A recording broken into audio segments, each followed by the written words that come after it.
Hello, welcome to another edition of the TCR Dialogues. We are here at the A&E Church Publishing House in Nashville with a special treat to do our New General Officer interviews. I'm here with the first female General Secretary of the Church, the Reverend, soon-to-be Reverend Dr. Tyronda Howse Burgess. Welcome to the TCR Dialogues. Thank you, Dr. Thomas. I'm really glad to be here. Now, I've known Reverend Burgess practically all of my life, Right. not all of her, practically all of mine. So it's been really cool to see you, walk from the 13th district, then you work at the 10th, and to now where you are in this palatial office. I wish we could do a pan so you can see here.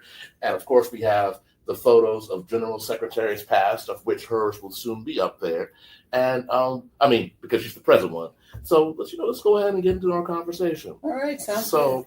The first question I wanted to ask, you is tell me about your faith and the role that A&E Church has played in your life. Wow, John, that's a really good question. I love the church.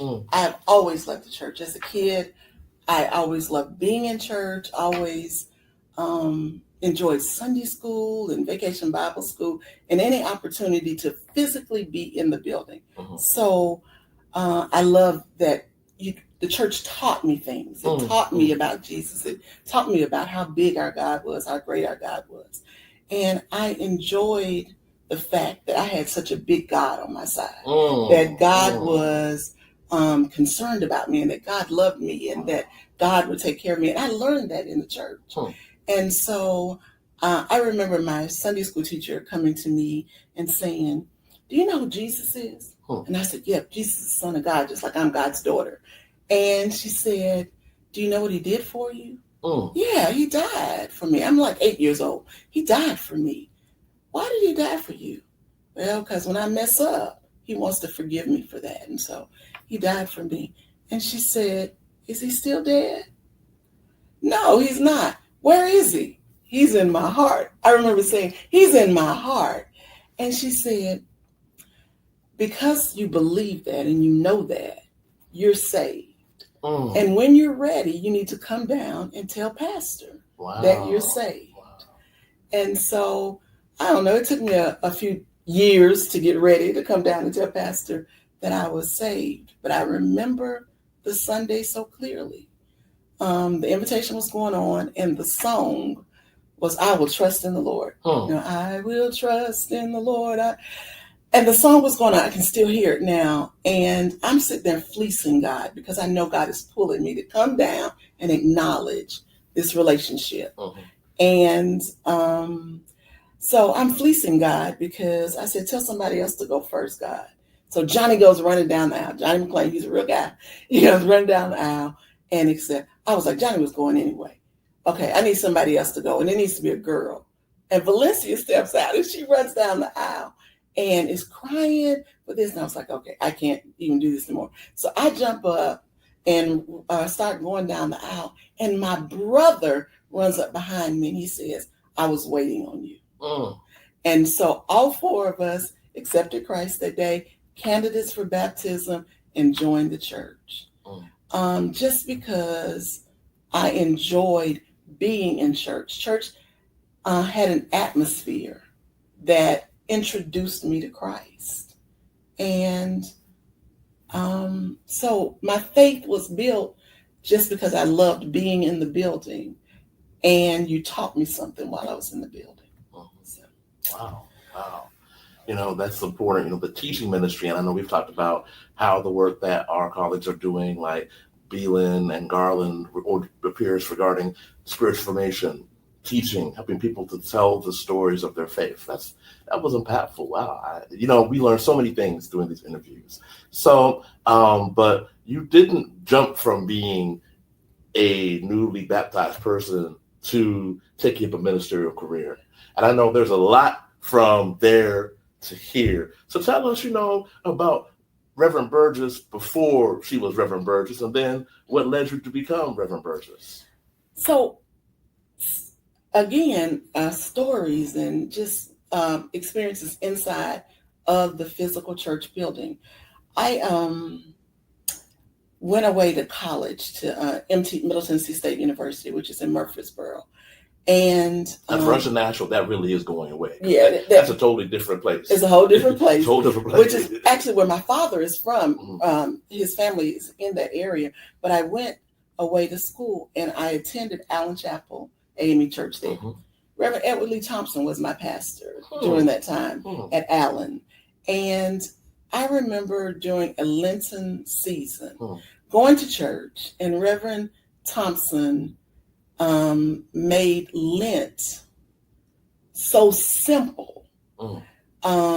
He said that if there's a bad habit that you want to get rid of, here's a good time to try it. Wow. So I had a really horrible habit. I'm not going to tell you about it, but I had a terrible habit. And I said, I'm just not going to do this anymore. And so I took the time during Lent to pray my way out of this bad habit. Anything you do for 6 weeks becomes a habit. I just want you all to know that. So you can get rid of a habit in 6 weeks as well. And so I took the time to pray. I devoted myself to the devotional that he gave us. We came to church regularly during Lent and all of that. This is a college student. And at that particular point, I realized that I'm kind of different than my friends in college. Yeah, I pledged sorority. I did all of those kinds of things. You see that pink and green that's right, bracelet. AKA bracelet. I know. But I did all of that. I had a full college life, but I realized that my commitment and my love for the church was different than my friends. And so when I came back home after graduating and all of that, I went home to Payne Chapel, which is home church. And I remember pastor engaged in a Bible study. The Bible study was called What's My Line? I don't know if you remember that old What's My Line? So, and we had 3 affirmations. I've been called, God has called me, and God has called me to work. We started Bible study every Wednesday with those affirmations. I've been called, God has called me, and God has called me to work. And so as we went through this Bible study series over 6 or 8 weeks, I began to pray about being called. I began to pray about being called to work and being called by God. So it was a Bible study that actually helped me to discern the voice of the Lord in my life. Wow. And so, again, just the church teaching and the church creating an environment where people can discern and hear the voice of the Lord. I say it all the time when I sat on the board of examiners, that we have a responsibility as pastors, as clergy, to create an environment where members of our congregation can discern the voice of the Lord, where they can hear God, because God is still calling preachers. God is still has a word for the people. And we need to get away from the noisiness sometimes of church to be able to discern and hear. But my call to ministry, my call to preaching came through a Bible study, through prayer and discernment, and through learning and being taught. And so I celebrate 34 years in the preaching ministry next month, March 21st, 34 years in the preaching ministry. And again, all of that, just the teaching ministry of our church, it's critical. It is absolutely critical. And can you tell us about some of the charges that you pastored? Like walk us down. I mean, you're still pastoring the charge right now, doing our bishop a huge favor. But just tell us about walk us through from the call and take us down memory lane for a little bit. Okay, so after I acknowledged my call to preach, and I preached my trial sermon. It was from Ezekiel. It was Go with the Flow. Still remember that. After I preached that, the next night after I preached my trial sermon, I was licensed to preach by Presiding Elder Scruggs. Presiding Elder Scruggs had a habit of taking one of the students out of one of the candidates out of the board of examiners and putting them in his office. So I worked in the presiding elder's office, helping him to get his reports together and all of that. And so at Scruggs, he was like, okay, so let me just tell you. Let me just tell you about his office. Okay, so for those who remember Presiding Elder Scruggs, he was a general contractor. And so he had a drafting table in his office. He had a drafting table in his office. and he would take ledger paper and tape it together on the drafting table to create his spreadsheet for his report. So this was before Excel, and this was before any of that. So he created a spreadsheet on his drafting table, and my responsibility was to get the report and write in everything that whatever the pastor sent in their report. They sent in, annual conference, sustentation, or connectional budget, or any of that. I just hand wrote it into sheets, and then I had a responsibility to add up the spreadsheet and just make sure it tied so that his check was right when he got to the conference. And so this is when computers first came out, when computers were really, really expensive. They were heavy and they were expensive. But I talked him into buying a computer. I said to him, we can do this better than this spreadsheet. Even though his spreadsheet was magnificent, we could do this. And so I talked him into buying Lotus 123. Wow. And a computer, and he did. And so the next year, he allowed me to put his spreadsheet in Lotus, but I also had to do it on the drafting table. And those two numbers needed to be the same for him. And so that's how I kind of started my ministry. I started working in the presiding elder's office. I remember going to Bishop Few. He wasn't bishop at the time. He was Pastor Few. And telling him, I just got my degree in accounting and I just passed the CPA exam. And if you want some help, I'll help you do what you're doing. He was the treasurer for he was the accountant for the district. And he didn't really take me up on that, but it's fairly interesting that 2 treasurers later, 2 accountants later, I was the accountant of the district. So Reverend Bryant, and then it was me. I was the accountant for the district after Bishop Few. And so 2 general secretaries later, I am still following in Bishop Few's footsteps as it relates to ministry and the way that we move. So interesting. So you hit on something about that I want to dig into, like your talent and the fact that, you've always been good with information, sharing it, crafting it, and numbers. So what led you to desire to pursue this office of General Secretary? Now, that's a really fascinating question because most folk would have thought that I would have run for CFO. Yeah. But, of course, the CFO in our church will always be a layperson, which I support. And but when I learned that Bishop Cooper was going to run for bishop, I actually began to pray about who would be general secretary, realizing that this was a critical position in our church and it could not be filled by anybody.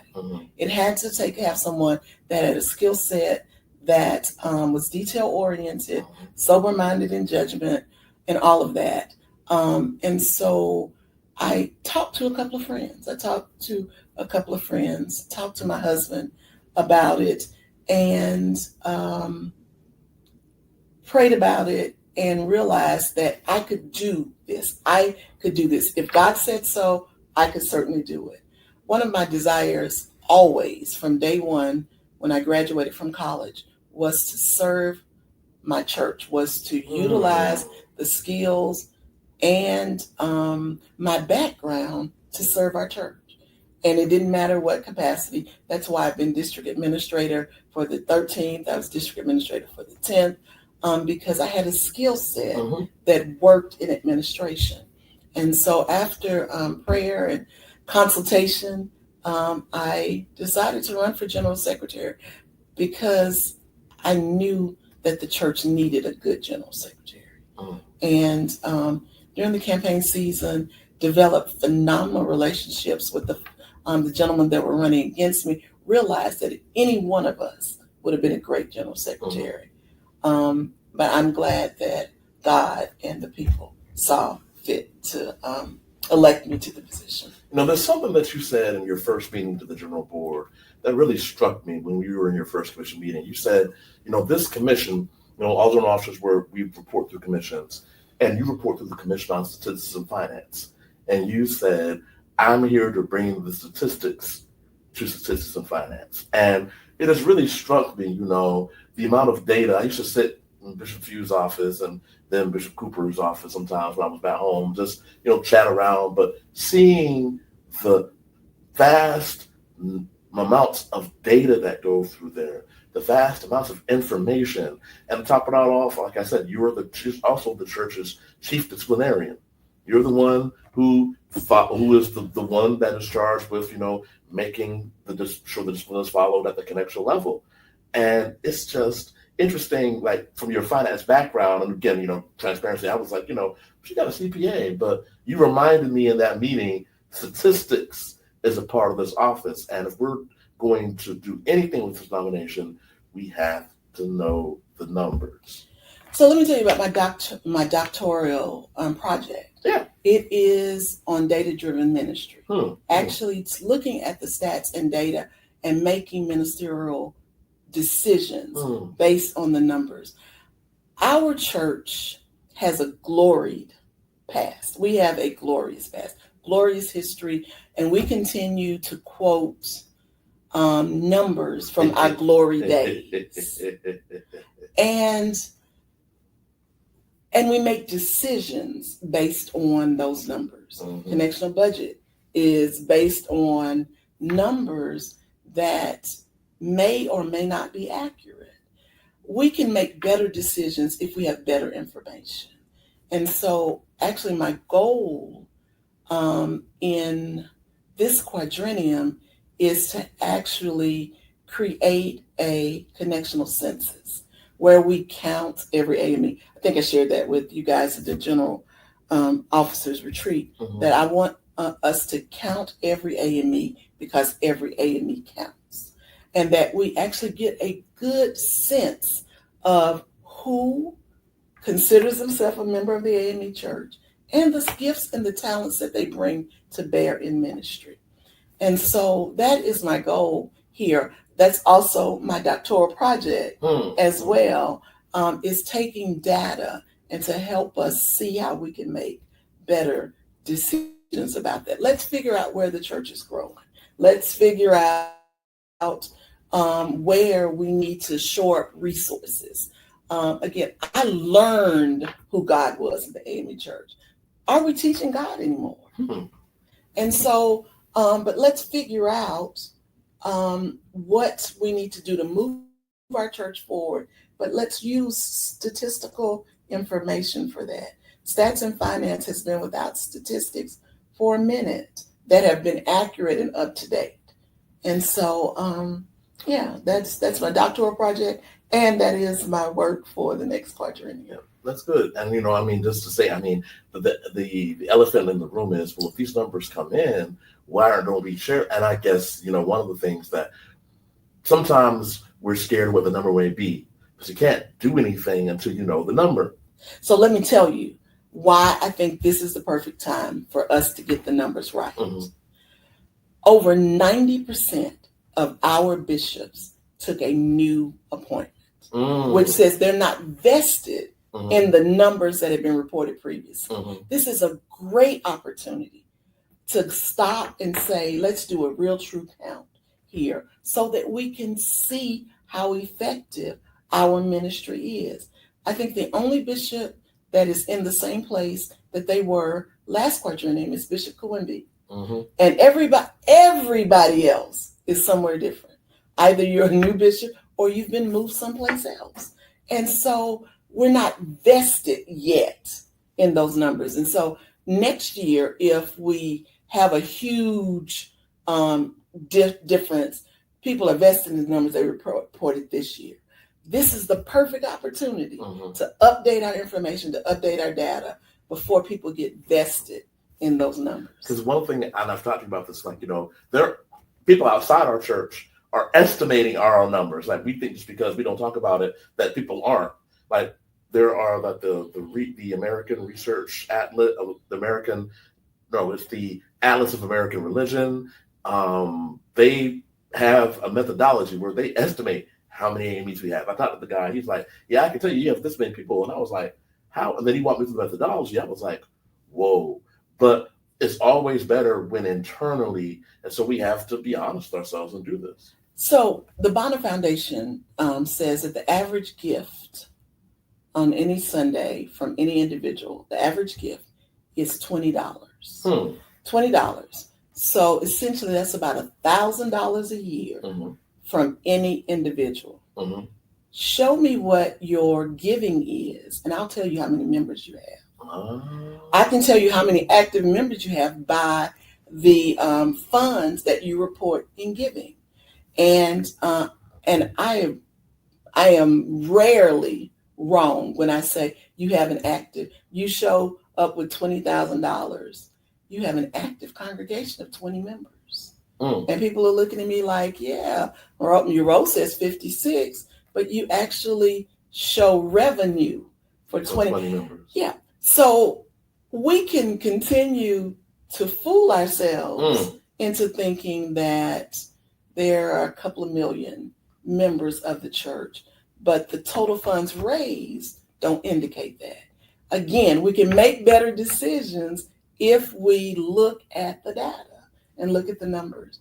And Bonner they've tested that number, they've tested the theory, and the truth of the matter is about $1,000.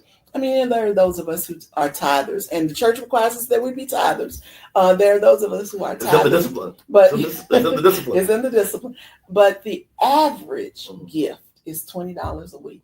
50 weeks or so a year, $1,000. So it's clear that you have a plan for where you want us to be at the end of your first quadrennium.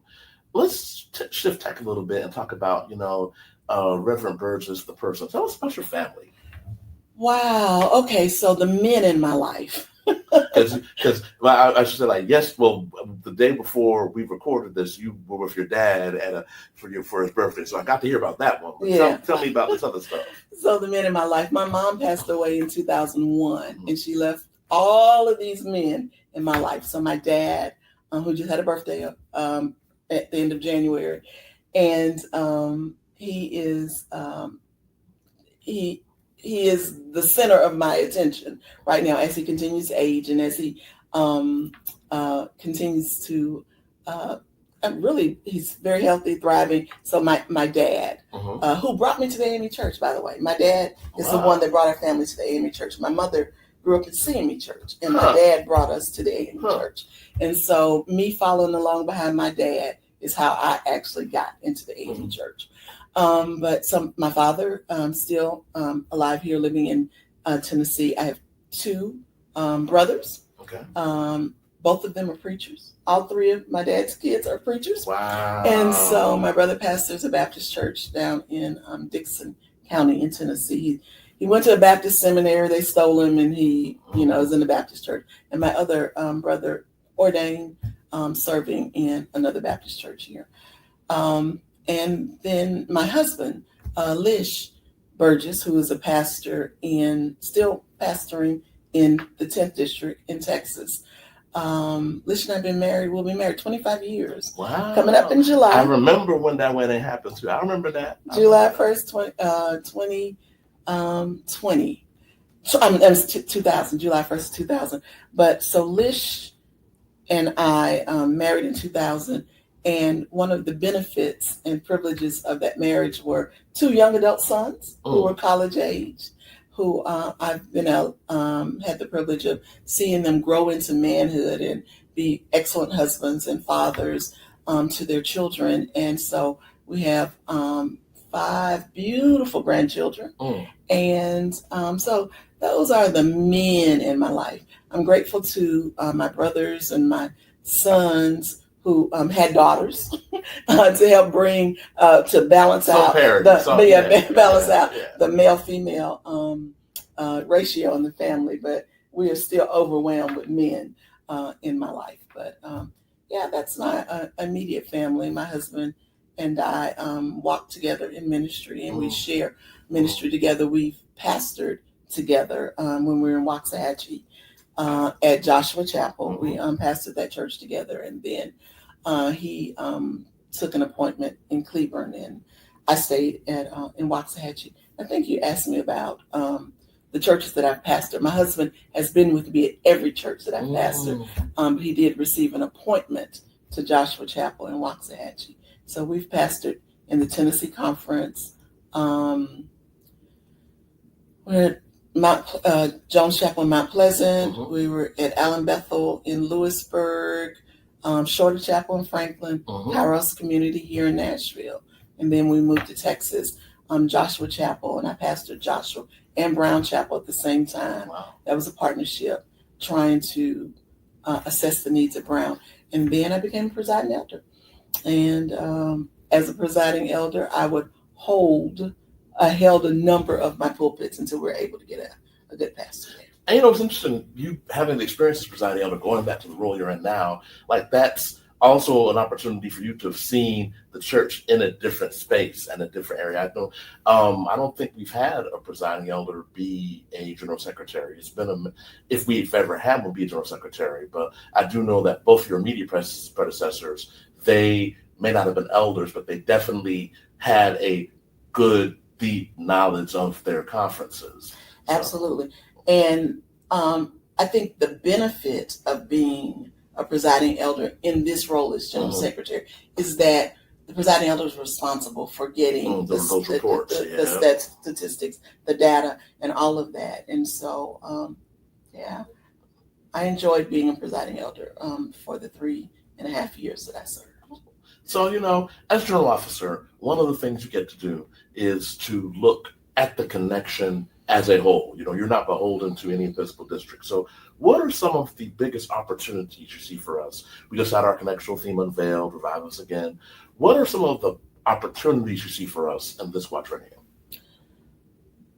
This quadrennium, I think that the focus of the quadrennial theme of reviving our souls again gives us a major opportunity to look at denominational ministry, for us to go back and so we don't have to go back to basics. We just need to spend our energy and our efforts, first of all, internally doing the work inside of our church to draw folks back to church, to draw folks back to church. People are everywhere. We are 2 or 3 generations from a Sunday school memory that folks don't have this concept of going to church and being in church and all of that. We have a whole generation that has probably never walked into a church outside of a funeral. And we don't even do funerals in churches anymore. We don't do weddings in churches anymore. So we have folks who have never been introduced to the inside of a church building. And with this whole idea of revival, reviving our denomination, reviving our connectivity in the church, reviving our own personal ministry and relationship with the Lord and with one another. I just see that this quadrennium has so much potential for reconnecting us in this church. The beauty of the AME church is the connectivity of it. The connectivity that we read about in the discipline. I want us to really be a connected church. And so one of my goals, again, is to reconnect us in the church. So I create iConnect so that folks will be able to know what's going on throughout our church. It helps us to be connected, to have information about what's happening overseas, what's happening across the country, but also what's happening around the corner and across the street. Just take these opportunities to reconnect our church. It is the beauty of the AME church. The connectivity of our church. And let me say, I appreciate that you do iConnect because it saved us from having to do, it has allowed us to streamline how we share news because we can say, all right, now, if you want to see the schedule, go see the iConnect. So, you know, you talked about the opportunities. What are some of the challenges you see? I mean, we're in the shadow, hopefully emerging from the shadow of this annuity piece. But now we have 47 in the White House, and literally we don't know what's going to happen from day to day. What are some of the challenges you see for us in this environment? So I think, particularly with 47 in the White House, that is such a huge opportunity for the church to rise up and be the church again. As public programs are being cut and dismantled, and the egregious nature of this administration, it is an opportunity for the church to say, hey, we're still here and we're able to provide services. We, as people are tense and nervous and stressed out about, hey, come into church. This is a place for peace. This is a place where we can find comfort. If the church will just rise up and be the church that God called us to, be the church where the Holy Spirit provides comfort for us, this is a major opportunity for us. Now, if we want to continue to do business as usual, I'm not certain that we'll be able to stand. I don't know in the end, when it's all said and done, if we'll actually be able to stand. But if we rise up and work together and to move together, that the church will be the blessing of this administration. Wow. It'll be the blessing that comes out of this, because people can't turn to their government anymore. This is a perfect opportunity for people to turn to Christ. Wow. I mean, so that is a challenge, but if we meet that challenge. The challenge for us is getting out of our own way, because we've done it this way for so long. Our church is a political church. There's a lot of politics that goes on here. And if we allow the government to handle the politics and allow us to handle the souls, I think we will make it through this time, and the church will be the better, and our community will be the better for it. Wow. So at some point, eventually, your face will be on this wall, and then there will be someone after you. So when you've finished your tenure as General Secretary, what do you want to have been said about your role and what you've done? I want people, what I want people to see is that I am committed to the success of the church, that the church benefited from my skill set, my commitment, my willingness to do the hard work in an environment that being the first at anything requires that you make a path for the second. And I really want to make sure that I'm not just the best general secretary the church has ever saw. I don't want to be the best female general secretary. I want to be a good general secretary that recognizes that what I have to contribute is valuable to the church, and that the church benefited greatly from it. If I leave this work and people say she added value to the church, I am happy, and I'm satisfied with that. This role is bigger than me. It's not about me doing the work. It is engaging our local churches, engaging our Episcopal districts, and us all doing the work for the betterment and the benefit of the church. And so if we're reconnected by the end, I'm good. You mentioned something about being the first, and I just wanted to put a pin in and talk about the value of mentorship. You have had a very close and special relationship with Bishop McKenzie. Would you mind talking about that mentorship experience? And, because I viewed it when I was here in the district, and I know that the first female bishop and the first female general secretary, even before this, there's been things. So just tell us about that special mentorship relationship. So it's interesting. The first time I heard Bishop McKenzie preach at Payne Chapel. She was running for bishop. Mm. And I remember thinking she would be a great bishop. She would be a phenomenal bishop. Fast forward to a few years when I was in grad school in Memphis, and I was at St. Andrews serving on the ministerial staff there. And I was the assistant pastor at St. Andrew. I'm sorry, and serving on the ministerial staff. I am reintroduced to Bishop McKenzie during that time, and she is bishop at that time, and get a phone call from her that says, I need some help, and your pastor says that you can help me. And so I would come home to Nashville on the weekends to help her. And she reached out and said, need you and your husband again to pray about you coming here. And it's the first time a bishop asked me to do anything ever. And so my husband, in his wisdom, said, I already knew we were going. So you're going ahead, I'll catch up. And so it began a relationship with Bishop McKenzie. I worked for her. I was her employee. I worked for her. But I was able to also just kind of sit back and watch her work. And that was one of the greatest learning experiences of being able to watch a powerful woman in leadership navigate her way through an environment that was not always friendly to a powerful, accomplished woman.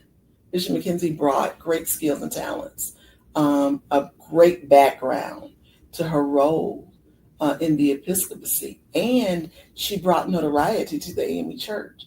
And I watched her navigate that. And that was really my work in the 13th district. By the time we got to the 10th district, we had developed a trust relationship, and she gave me the administrative work to do. So though I still worked for her, I complimented her. I complimented her her work style. I'd learned it. Bishop McKenzie is quite demanding, and that's kind of the first thing you learn at the interview. She's demanding. Learn to read her, all of those kinds of things. And she'd always kind of pull my coattail and tell me, don't get ahead of me, because I knew where we were going, but I couldn't get there before she got there. And but just the opportunity just to sit and to watch and to see her go to the president of the Council of Bishops, to be the president of the General Board, to the creation of things like the Anvil, those kinds of things that pushed our denomination forward. And just being there, having a front row to history right there. I cherish the relationship that we have. And so now in her Act 2 as the president of the National Council, I appreciate every once in a while she calls for counsel on, something that's going on there. And we have become really good friends. Good friend. Again, I'm waiting on her furniture to be in my office. And so well, I wanted to sit with that because in all the interviews that we've done, that I've done with different general officers and bishops, it comes up one way or another, this idea of mentoring and the fact that you don't get to this place by yourself. Like, someone told me, it wasn't in an interview, but we were talking, so only a bishop can teach you how to be a bishop. And, hearing, like, for instance, in my own life, like, I walked with Dr. Sidorn for a while before I even thought about thinking that I could do this job. And for you to have been mentored by the first in one place, and for you to be in this position, that you're dealing with, that you are, I could already see the lessons that you learned in the grace and poise that you handled this role with some of the, wonderful misogyny and other things that come with our beloved church. I did not church. Use that word, John. I did because I can. But in all seriousness, it is commendable, and I'm glad that it was not an accident that you got to sit at Bishop's feet to prepare for this. I'm grateful for that. But also let me just say that I worked for Bishop McKenzie, And I appreciated that opportunity just to watch and to be there and to learn the lessons there. But as it relates to mentors, really, Dr. Kenneth Robinson, Bishop Few, my brother is senior to me in ministry. And okay, so when I preached my trial sermon, my grandfather walked up to me and said, "Girl, you can preach." My grandfather did not believe in women preachers. He absolutely did not. He said, "Girl, you can preach." And he would tell his friends, most of these women don't have anything to say, but my granddaughter can preach. And so it was, I had mentors who encouraged me in my ministry. Go and do a good day's work. Go keep pressing. Don't give up. Don't allow, what is going on around you to stop you from doing what God has called you to do. And so I am really grateful for that. Again, Bishop McKenzie was there. Wonderful example, role model. All the lessons that I learned at her feet are ingrained in my mind and in my heart. But the ones who actively mentored me during these 34 years of ministry still impact me to this very day. On March 21st, I'll actually go through the list again. These are the folks who have made a difference in my life and ministry, and the fact that God still chooses to use me amazes me. Wow. Well, I've been blessed by this conversation. Thank you for sitting with me. One final question I've asked every one of our new bishops and new general officers this: what's your favorite book? So I love books, period. I read a lot. So my favorite book is The Color Purple by Alice Walker. Okay. It is The Color Purple by Alice Walker. And, they've done movies and musicals and all of that, but nothing beats the reading of the book, The Color Purple by Alice Walker. But I'm an avid reader. I read anything. I'm one of those who reads the fine print on contracts. I love to read. So The Color Purple, cool. I love it. Well, colleague, thank you for taking the time to sit with me. I hope that, I've been blessed. I hope that you all who are watching have been blessed by this interview. And we will see you again another time on the Christopher Dialogues. Thank you enough. Thank you for watching. Thank you.